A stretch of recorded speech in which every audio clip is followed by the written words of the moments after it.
Assalamualaikum warahmatullahi wabarakatuh. Halo para pejuang, apa kabar kalian semua? Semoga sehat selalu ya. Sebelumnya perkenalkan, nama saya Desi Andriani. Saya sebagai mahasiswa Universitas Primagraha dengan NIM 210623 dari Fakultas Ekonomi dan Bisnis Prodi Manajemen. Adanya saya di sini bukan cuma untuk pansos kepada kalian ya, melainkan saya di sini ingin berbagi ilmu. Adapun sedikit ilmu yang saya berikan kepada kalian semoga bisa bermanfaat untuk kita semua.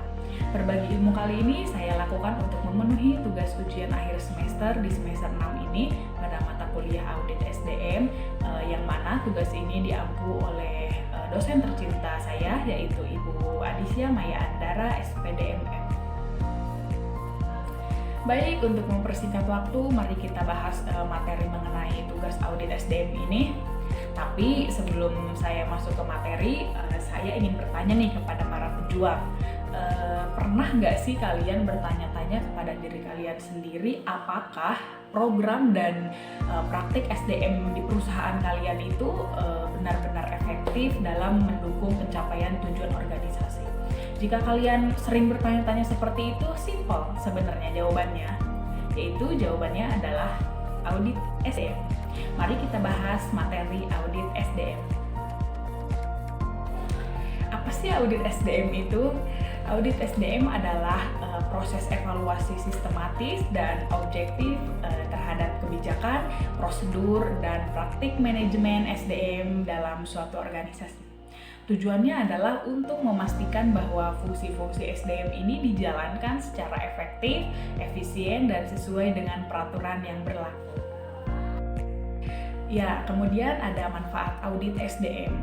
Melakukan audit SDM ini dapat memberikan dampak banyak manfaat ya bagi organisasi, yaitu antara lainnya yang pertama ada meningkatkan efektivitas dan efisiensi pengelolaan SDM, yang kedua mengidentifikasi dan mengatasi kelemahan dalam program dan praktik SDM, kemudian yang ketiga memastikan kepatuhan terhadap peraturan perundang-undangan yang berlaku, yang keempat meningkatkan akuntabilitas dan transparansi dalam pengelolaan SDM, dan yang kelima atau yang terakhir ini mendukung pencapaian tujuan organisasi secara strategis.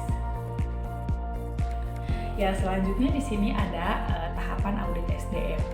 Proses audit SDM ini umumnya terdiri dari beberapa tahapan ya, yaitu yang pertama ada perencanaan, yang mana perencanaan ini menentukan ruang lingkup audit, tim auditor, dan metodologi yang akan digunakan. Kemudian yang kedua ada pengumpulan data, yaitu pengumpulan informasi yang relevan melalui berbagai metode seperti wawancara, survei, dan tinjauan dokumen. Kemudian yang ketiga ada analisis data. Menganalisis data ini dikumpulkan untuk mengidentifikasi temuan audit ya.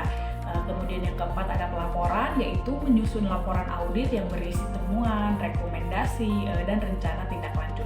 Kemudian yang kelima atau yang terakhir ini ada tindak lanjut, yaitu memonitor implementasi rencana tindak lanjut dan mengevaluasi efektivitasnya. Nah, siapa nih yang tahu siapa sih yang melakukan audit SDM itu? Nah, di sini saya akan menjelaskan audit SDM ini dapat dilakukan oleh auditor internal atau eksternal. Auditor internal ini adalah karyawan organisasi yang memiliki keahlian di bidang SDM dan audit. Nah, sedangkan auditor eksternal adalah pihak independen yang tidak memiliki hubungan afiliasi dengan organisasi. Nah, di sini saya punya tips melakukan audit SDM yang efektif. Berikut ini ya, ada beberapa tips untuk melakukan audit SDM yang efektif yang bisa para pejuang lakukan. Yang pertama itu ada libatkan semua pihak yang berkepentingan, itu harus ya. Yang kedua ada gunakan metodologi audit yang tepat. Yang ketiga kumpulkan data yang akurat dan objektif. Yang keempat ada analisis data secara mendalam. Yang kelima susun laporan audit yang jelas dan ringkas.